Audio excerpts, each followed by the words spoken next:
Balita sa araw na ito ng Huwebes. Sa kalagayan ng panahon, panakin po natin ang report mula naman sa Pag-asa. Kaninang madaling araw ng alas 3, sinabi ng Pag-asa ng sentro ng bagyong Sineneng ay nasa layong 370 kilometro north ng Itbayat, Batanes.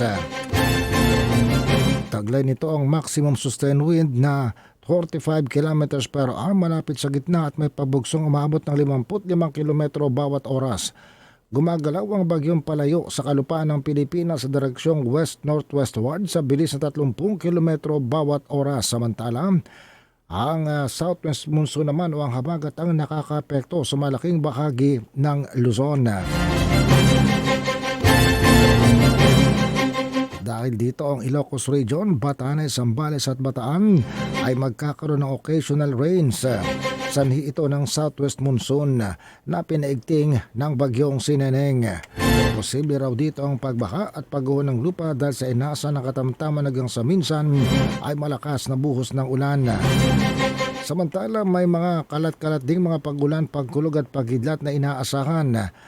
Sanhi pa rin ng southwest monsoon o habagat sa Metro Manila, Cordillera Administrative Region, ang natitirang bahagi ng Cagayan Valley, natitirang bahagi ng Central Luzon, ang mga lalawigan ng Cavite, Batangas, Laguna, Rizal, Occidental Mindoro, Oriental Mindoro at Palawan. Dito magkakaroon ng katamtaman hanggang sa minsan ay malakas na buhos ng ulan.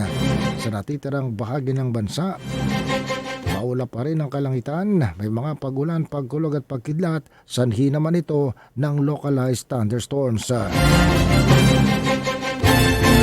Samantala, dahil pa rin sa mga epekto ng mga pagulang ito na nararanasan sa ating bansa, nag-utos kahapon ng Palasyo ng Malacanang sa pagpapatupad ng alternative learning modes at alternative work arrangement sa Metro Manila at 17 provinces sa araw na ito ng Huwebes, August 20 dahil inasa ng patuloy na malakas na buhos ng ulan sa ng mas pinaigting na habagat o southwest monsoon.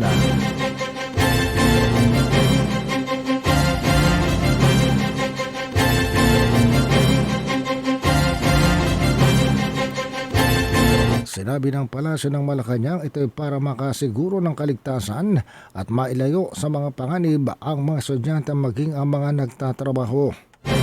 Sa ilalim ng Memorandum Circular No. 131 saklaw ng implementasyon ng alternative learning modes at alternative work arrangement ang National Capital Region, ang mga lalawigan ng Abra, Benguet, Ilocos Norte, Ilocos Sur, La Union, Pangasinan, Bataan, Bulacan, Nueva Ecija, Pampanga, Tarlac, Zambales, Batangas, Cavite, Laguna, Rizal at maging ang Occidental Mindoro.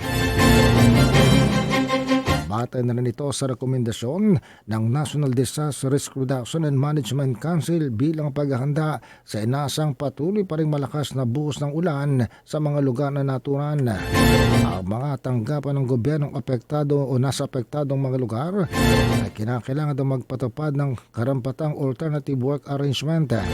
Samantalang ang mga ahensyang sangkot sa basic and health services, disaster preparedness at response at iba pang vital services ay patuloy ang operasyon at kinakailangan makapagbibigay ng kinakailangang mga serbisyo. Samantala ang circular ay nagbibigay din ng kapangyarihan sa mga local chief executives na mag-utos ang localized cancellation or suspension ng klase kung kinakailangan, ang suspension ng trabaho sa gobyerno at mga tanggapan sa kanilang mga nasasakupan. Sinabi ng Palasyo na bagaman ang bagyong Sineneng ay palayo na sa Pilipinas at patungo na ng Taiwan at mahina ang tsansang magkaroon ng landfall sa Pilipinas. Apektado naman ito ang weather system dahil pinaigting ang southwest monsoon at nagbibigay ng malakas na pag-ulan sa Luzon. Patuloy ang monitoring ng Pag-asa sa weather condition ng bansa. Sa susunod na 24 oras, sinabi ng Pag-asa na inaasahan na 100 to 200 millimeters ng pag-ulan sa Zambales, Bataan at Occidental Mindoro. Ito po'y kasing lakas ng ulang naranasan noong araw ng Lunes sa Metro Manila. Samantalang 50 to 100 millimeters ang rain ang inaasang papatak sa Metro Manila, Ilocos Sur, La Union, Pangasinan, Abra, Benguet, Tarlac, Pampanga, Bulacan, Nueva Ecija, Laguna, Rizal, Cavite, Batangas at maging sa Oriental Mindoro. Sinabi ng Pag-asa, hindi raw nila inaasahan na magkakaroon ng pagtigil ng mga pagbuhos ng ulang ito sa hinang habagat hanggang sa natitirang mga araw ng buwan ng Agosto. Mananatili raw aktibo ang habagat hanggang sa pagtatapos ng buwang kasalukuyan.